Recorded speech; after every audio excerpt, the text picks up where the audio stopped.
Vikas Misra was born in the district of Sultanpur in a small village named Nautali. He was born into a Brahmin family of 7 siblings, out of which he is the sixth one. After completing his studies from a government school, he got enrolled in post graduation for English and political science. His father, during the period of his studies, unfortunately died, but despite of that, Vikas, with his continuous effort and diligence, and from his continuous family support, completed his post graduation.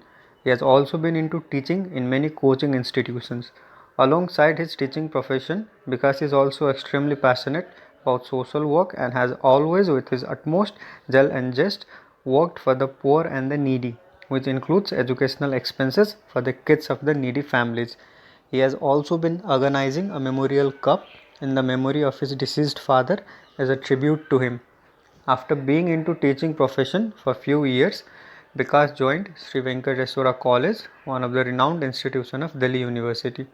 He has been serving Lord Sri Venkateswara since then by taking care of the hostel's administration as a caretaker.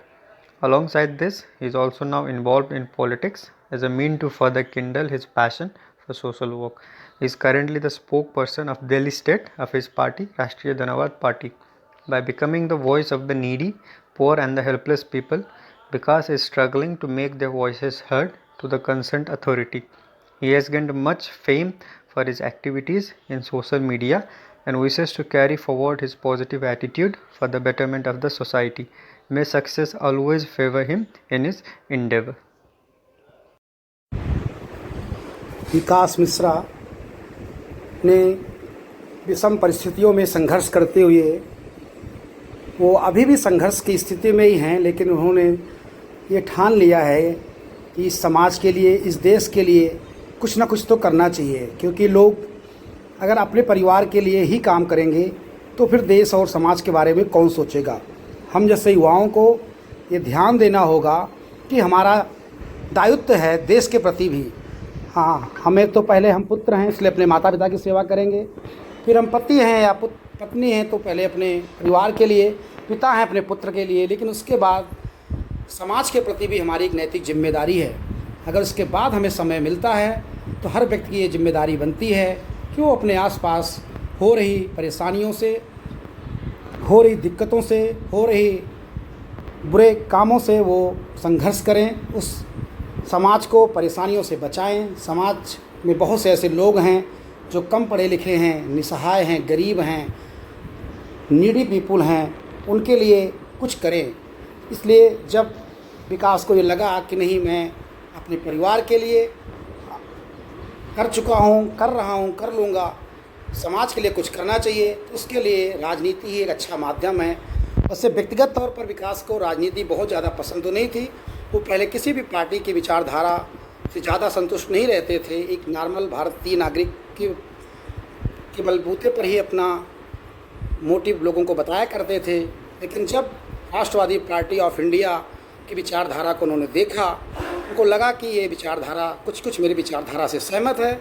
उन्होंने party में जाने का फैसला किया, क्योंकि उनको ये लगा कि अगर पार्टी के साथ रहेंगे तो भी अपनी आवाज़ को बुलंद कर हम उन भ्रष्ट अधिकारियों को, भ्रष्ट लोगों को लड़ पाएंगे। एक आम नागरिक होकर लड़ाई लड़ना इतना आसान नहीं है। ये राजनीति निश्चित तौर पर मेरे लिए एक जन सेवा है, एक समाज सेवा है, एक देश सेवा है।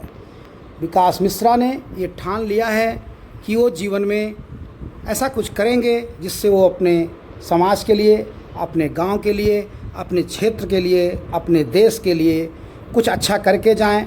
क्योंकि किसी महापुरुष ने कहा है, गरीब पैदा होना आपका दोष नहीं है, लेकिन गरीब होकर मरने में पूर्णतः आप ही दोषी हैं। इसलिए मुझे एक अच्छा बैकग्राउंड मिला, मैं एक अच्छे परिवार में जन्म हुआ, मुझे अच्छी परवरिश मिली, मुझे अपने माता और पिता, अपने चाचा, अपने आदरणीय बाबा जी और अपने समाज के लोगों के साथ बहुत सी इज्जत मिली, सम्मान मिला। लेकिन हमें उस दायित्व को आगे बढ़ाना है और अपनी एक अलग पहचान बनानी है।